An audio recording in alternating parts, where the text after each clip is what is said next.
Hey everyone, and welcome to The Explainer.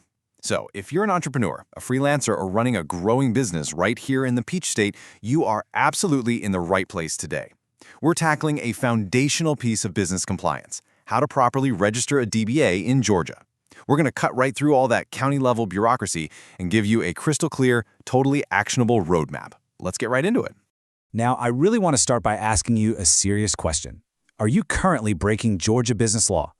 I know it sounds a bit dramatic, right? But seriously, if you're operating a business, selling a product, or even just advertising under a brand name that isn't your exact legal personal name or your formally registered entity name, you are legally required to register that alias.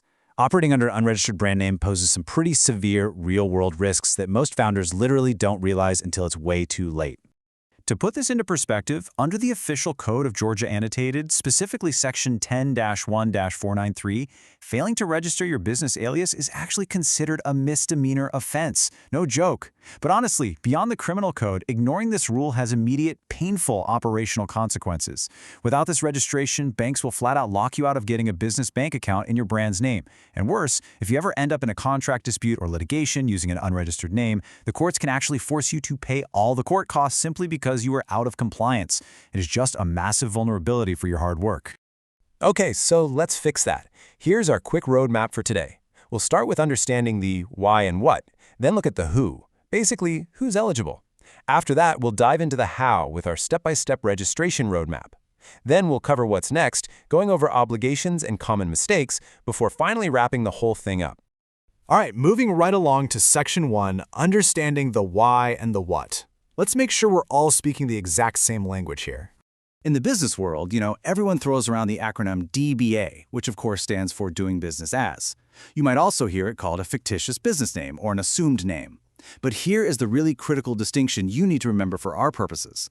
Georgia law officially calls this a trade name. That's the magic phrase. So whenever you're hunting for local forms, dealing with a county clerk, or digging through state statutes, you are looking for trade name registration. It's the exact same concept as a DBA, just a different official label. Now, taking a look at this comparison, it brilliantly illustrates what a trade name actually does and honestly, what it doesn't do. Filing a trade name does not create a new legal entity, and it offers absolutely zero personal liability protection.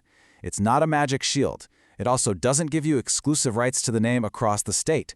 Think of a trade name simply as a recognized legal nickname. If you want liability protection, you're going to need an LLC or a corporation. If you want exclusive naming rights, you need a trademark. Your trade name is simply your public-facing alias, filed locally with your county clerk, typically costing around $170 to $175 plus some publication fees. So who actually needs one? That brings us to Section 2, the who. Let's break down exactly who needs a trade name in Georgia. Basically, if your business matches any of these profiles, you need to file. This includes sole proprietors who want to operate as, say, Smith Creative Studio instead of just plain old Jane Smith. It also applies to LLCs and corporations that want to do business under a name different from the legal entity name sitting on the Georgia Secretary of State's desk. Got a partnership that doesn't include every single partner's last name? You need one. It's even required for franchise owners using a corporate brand locally or existing businesses launching a totally separate product line. Keep in mind, filing this doesn't change your underlying tax status at all. It just legalizes your branding. So how do we actually get this done? Let's get our hands dirty with the mechanics in Section 3, the how, registration roadmap. Your very first step is a multi-layered pre-registration search. And you might be wondering, why multi-layered? Well, because Georgia handles trade names at the county level, meaning there's literally no centralized real-time state database just for DBAs. A name registered in Fulton County might completely conflict with the name over in Gwinnett County, so start by querying your specific county's Clerk of Superior Court records.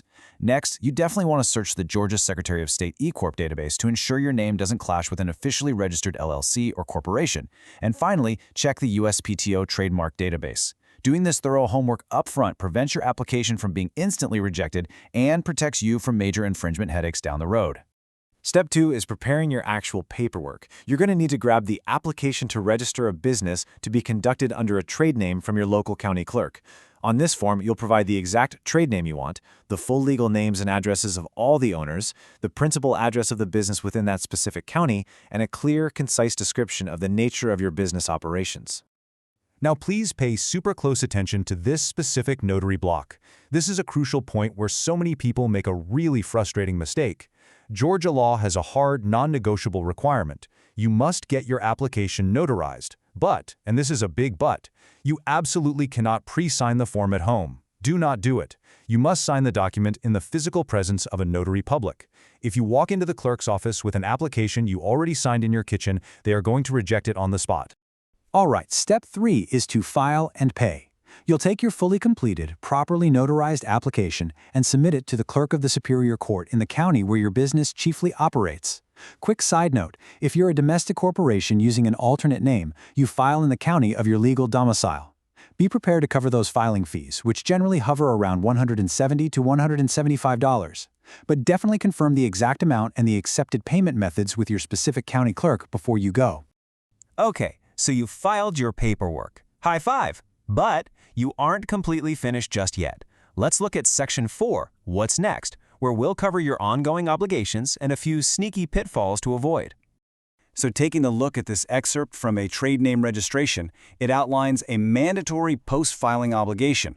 Once you file, Georgia law actually requires that a notice of your filing be published in the county's legal organ. That's usually just the local newspaper.